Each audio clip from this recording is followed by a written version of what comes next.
Hi, I'm Sarah Cowgill, along with Tim Donner, Andrew Moran, John Klar, and Dave Patterson, and this is the Conservative 5, Liberty Nation's online TV news program.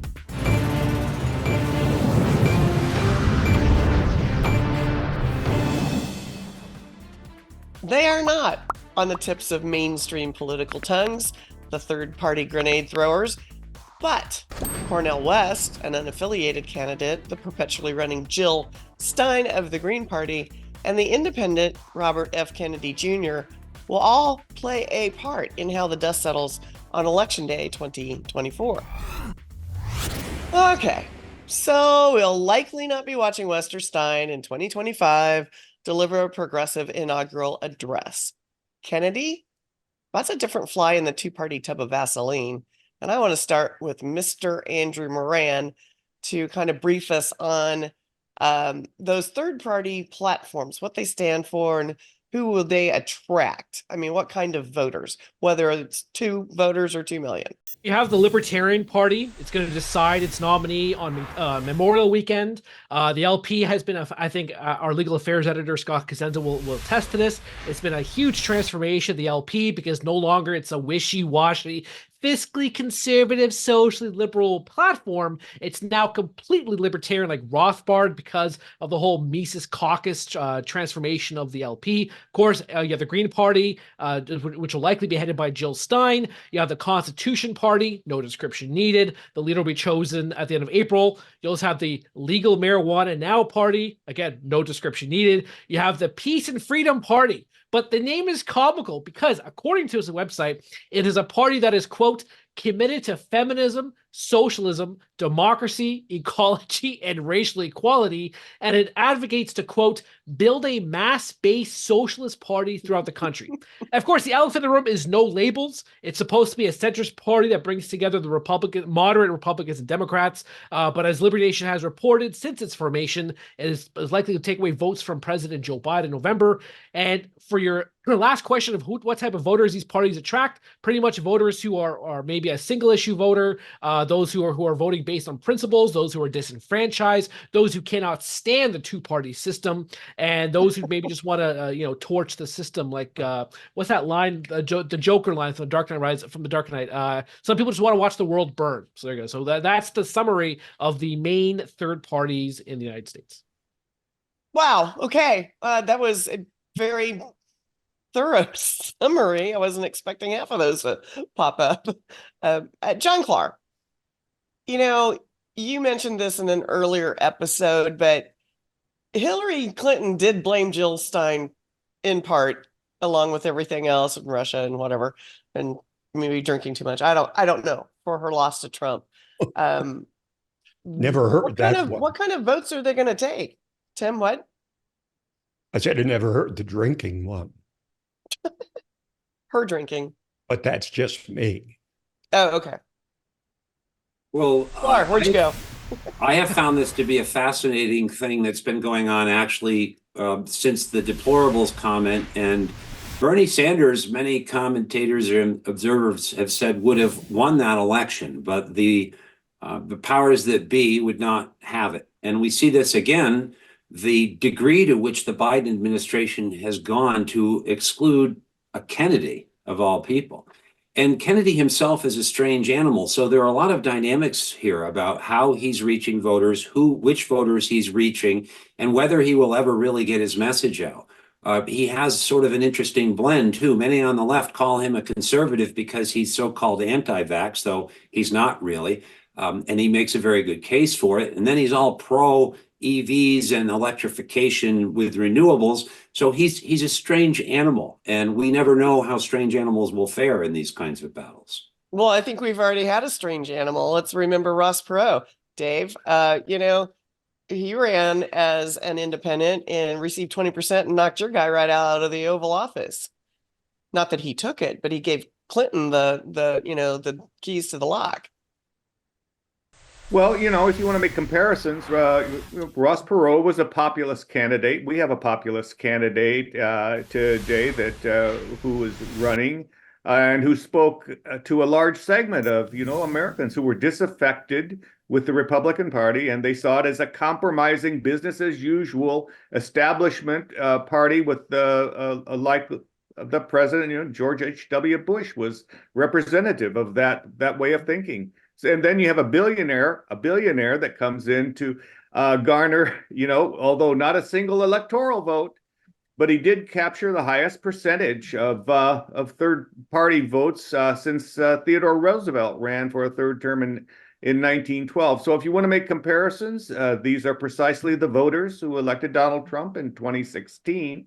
And they're a formidable demographic now, and their numbers are growing, where, more former left-leaning voters see Trump as the only hope that America has to get us out of this vote. And you see blacks, as Hispanics, Asians, who would have in times past voted Democratic, have now seen the handwriting on the wall, and that their hope is in Donald Trump to get them out of the mess. The one thing I cannot stand is that maybe I'm alone on this, but every single election cycle, it's always said, this is the most important election of our lifetime. It said this in 2024 now, it's in 2020, 2016. And they say because of that, you cannot vote for a third-party candidate. You have to choose between the Republican nominee and Democratic nominee. Considering how neither candidate is addressing the $34 trillion national debt, the $200 trillion unfunded liabilities and expenditures, no one has a plan to address inflation. No one is going to rein in the Federal Reserve. Why not just throw your vote away and vote for someone, vote for the LP, vote for the Green Party, vote for somebody else other than our democracy is on the line. The soul Well, of the nation. look, there is a trend that has gone largely under the radar amid all the spectacles of these various presidential campaigns, and that is the fact of Americans' utter exhaustion with party politics. And it's reflected in the fact, and I don't think most people even realize this when we talk about Republicans and Democrats and independents. Independents are the majority. Mm-hmm. They're 40% of the electorate declares itself independent, and only roughly 30% each Republicans and Democrats. So the field theoretically is wide open for any manner of third-party candidates. So Tim, what's the scenario where Kennedy is elected? Because he's kind of popular. I don't think we've reached the point where someone who remains controversial like Robert F. Kennedy Jr. can actually get elected, but he can get enough of a protest vote. And he might take it out of both candidates' hides. I mean, he might take them from Biden and Trump. But when it comes to Jill Stein and Cornel West, and probably the no labels candidate, that's going to come straight out of Joe Biden's projected vote, out of votes that he would get if those candidates weren't running. So, independents are ruling the roost because even people that lean left or lean right are disgusted with the entirely partisan nature of politics. There seems to be no cooperation between the parties. They go to their corners and they seem to project the most extreme image of themselves or of each other. And people are sick and tired of it. Now, on the other hand, everybody says, well, this is a rematch that nobody wanted, Trump against Biden. Well, I beg to differ. Maybe among Democrats, they didn't want Biden to run. But this idea that Trump is just the default choice because there was nobody else is ridiculous, because he ran against 3 or 4 very competent candidates and he defeated them all decisively. Sucks the oxygen out of the room. People in the Republican Party did want Donald Trump because they had several other choices, and they overwhelmingly went back to Trump. So Biden may not be who Democrats want, but Trump is who Republicans want, and increasingly independents. Their approval numbers for Biden are hovering in the upper 20s. That's how desperate the Biden campaign is at this point in time. John Clark. voters feel betrayed. And Andrew, this relates to your point. There's such a thing as an Obama-Trump voter. There's such a thing as a Bernie Trump voter. Democrats who felt betrayed by the undemocratic domination of their party actually switched over to the right. And those are inconvenient truths for the left, but also I think some Americans on both sides are worried that if they vote for RFK, they will put their vowed enemy in, and then they have to throw themselves in a wood chipper or leave the country or whatever else they threaten to do. So I think both sides are afraid That's of that. what we do in the rural areas for all these people. That's right. Fargo is reality, right? It is reality in some places. And to Andrew's point, I think he does have a very important point of view, and that is the things that are potentially the most devastating for the United States in terms of its capability to work well in the world are not being talked about because, quite frankly, they're too hard to explain. And people keep saying that, well, the sky is falling. Not too long ago, when we reached $20 trillion in federal debt, they said we can't afford to go one more or we'll spiral down. Well, now we're $6 trillion above that, and effectively the only problem that we have is with inflation, and people blame Biden, rightfully so, for that.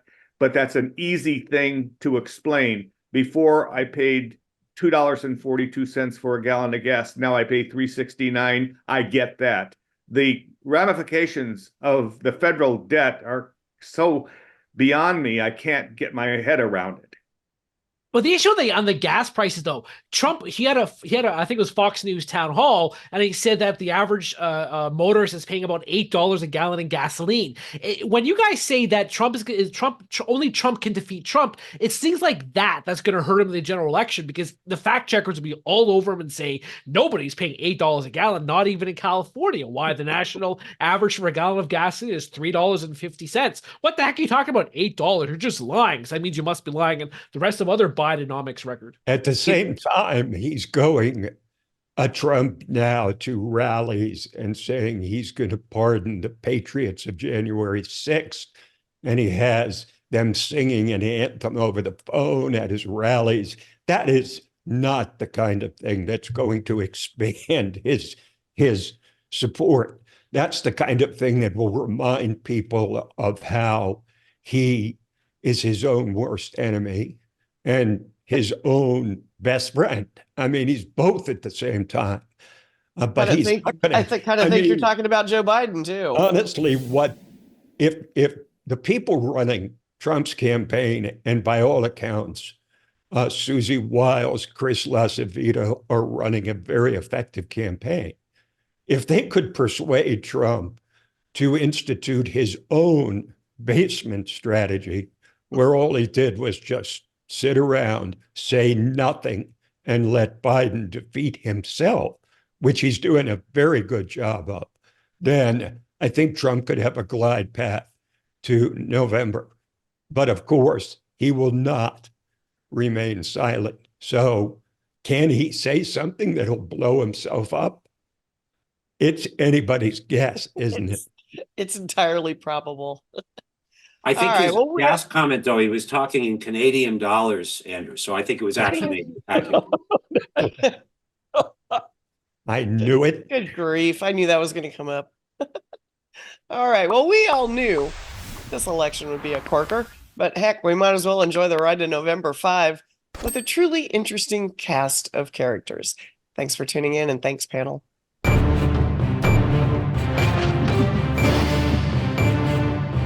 That's it for our Conservative 5 panel today.